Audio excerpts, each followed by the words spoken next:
করবা। তো চলো আমরা কোশ্চেনটা সলভ করি। তো এক্ষেত্রে আমাদের কি করতে হবে, আমাদের এখানে বের করতে বলেছে যে আবিষ্ট তড়িৎচালক বলের মান কত। তো আবিষ্ট তড়িৎচালক বলের মান কি, আমরা জানি আবিষ্ট তড়িৎচালক বলকে ই দ্বারা প্রকাশ করা হয়ে থাকে, ই আই, এটা ইকুয়াল টু হচ্ছে আমাদের D phi divide by DT. Phi কি ভাই, ফাই হচ্ছে আমাদের ফ্লাক্স, ঠিক আছে, অর্থাৎ ফ্লাক্সের পরিবর্তনটাই হচ্ছে আমাদের আবিষ্ট তড়িৎচালক। তাহলে আমাদের ফ্লাক্সের পরিবর্তন বের করতে হবে, এবং আমরা সবাই জানি কি জানি, আমরা সবাই জানি ফাই অর্থাৎ ফ্লাক্স ইজ ইকুয়াল টু হচ্ছে আমাদের এ বি কস থিটা। এখানে আমাদের এ কি, এ হচ্ছে আমাদের এখানে এরিয়া, বি কি, বি হচ্ছে আমাদের চৌম্বক ক্ষেত্র, আর থিটা তো আমাদের সে কোণটা, চৌম্বক ক্ষেত্র এবং এই দুটা মাঝখানে যে কোণটা সে কোণটা এটা, ঠিক আছে। তো চলো আমরা এখানে মানটা বসাই। তাহলে আমরা এখানে লিখতে পারবো DDT of A B cos theta. তো লক্ষ্য করো আমাদের কোশ্চেন এখানে ক্ষেত্রফল এর মান দিয়ে দেওয়া আছে এবং বি এর মান দেওয়া আছে কিন্তু এখানে। তো লক্ষ্য করলে দেখবা বি এর মান এখানে যে দ্বারা প্রকাশ করা হয়েছে। এই যে দ্বারা আমরা কি বুঝছি, আসলে এই যে দ্বারা আমরা যেটা বুঝছি সেটা হচ্ছে এটা যে আমাদের এই যে উপরে চৌম্বক ক্ষেত্রটা কাজ করছে, চৌম্বক ক্ষেত্রের দিকটা হচ্ছে যে বরাবর, ওকে। এদিক যদি আমাদের আই হয় তাহলে চৌম্বক ক্ষেত্র আমাদের কাজ করছে ঠিক এই ওপর দিকে, সেই জন্য আমাদের এখানে ডিরেকশনটা দেওয়া হয়েছে। আমাদের এখানে ডিরেকশন লাগবে না, তার কারণ আমরা যেহেতু এখানে থিটা নিয়ে কাজ করছি আমরা শুধু মানটা নিব, ওকে।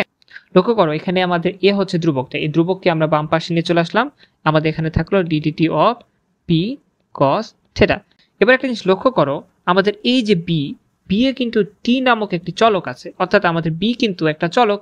একইভাবে কস থিটায়, কস থিটা লক্ষ্য করলে দেখবা আমাদের যে থিটা, সেই থিটার মানটা কিন্তু স্থির না। দেখো সব সময় আমাদের চৌম্বক ক্ষেত্র কিন্তু যে অক্ষ বরাবর কাজ করছে, কিন্তু আমাদের এই যে তলটা, সে তলটা কিন্তু একই পজিশনে নাই, সে কিন্তু তোমার 30 ডিগ্রি পরিমাণ ঘুরে গেছে, অর্থাৎ থিটার মান কিন্তু আমাদের এখানে চেঞ্জ হচ্ছে।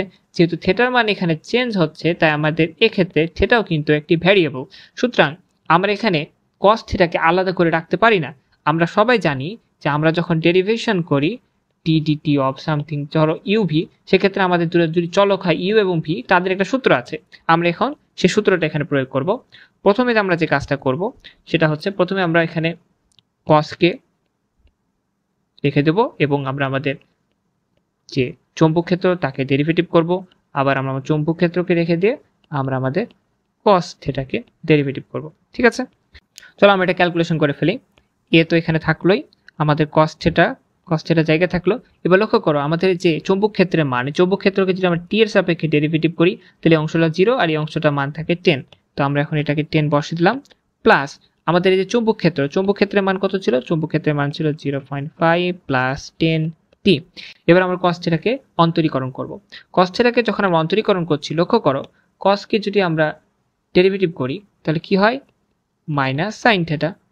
কিন্তু লক্ষ্য করো আমাদের এখানে একটা প্রবলেম আছে। প্রবলেমটা কি, প্রবলেম হলো আমাদের এখানে এই যে চলকটা যার সাপেক্ষে আমরা এটাকে অন্তরীকরণ করছি সে চলকটা টি, কিন্তু আমাদের যে ফাংশন সেটা হচ্ছে থিটার ফাংশন। তাহলে উপায় কি, আমরা যে কাজটা করব আমরা ধরে নেব যে আমাদের এখানে থিটা আছে, অর্থাৎ আমরা থিটার সাপেক্ষে প্রথমে একে ডেরিভেশন করব, ডেরিভেটিভ বের করব, তারপরে আমরা ওই যে চলকটা আমাদের এখানে নাই তাকে আমরা আমাদের টি দ্বারা ডেরিভেটিভ করে ফেলবো। অর্থাৎ আমরা এখানে যে কাজটা করব প্রথমে আমরা সাইন কস থিটাকে আমরা থিটার সাপেক্ষে অন্তরীকরণ করলাম, মাইনাস সাইন থিটা আসলো, এবং পরবর্তীতে আমরা থিটাকে টি এর সাপেক্ষে অন্তরীকরণ করে ফেললাম। এখন চলো আমরা মানগুলো বসিয়ে ফেলি।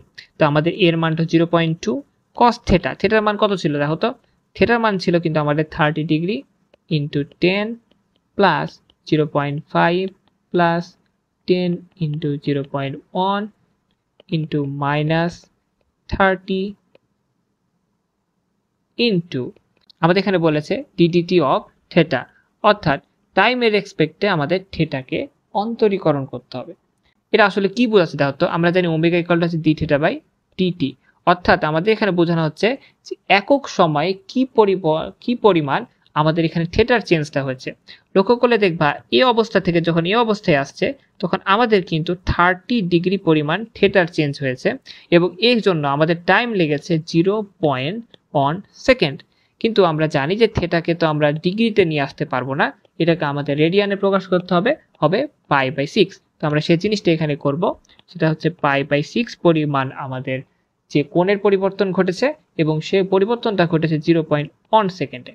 তো হয়ে গেল আমাদের এই সম্পূর্ণ জিনিসটা ক্যালকুলেশন করি তাহলে এটা মান আসবে 0.946 ভোল্ট। একটা জিনিস অবশ্যই মনে রাখবা, আবিষ্ট তড়িৎচালক বলের একক কিন্তু ভোল্টে হয়। ঠিক আছে? তাহলে আমরা সে বছরের সবচেয়ে টাফেস্ট কোশ্চেনটা করে ফেললাম।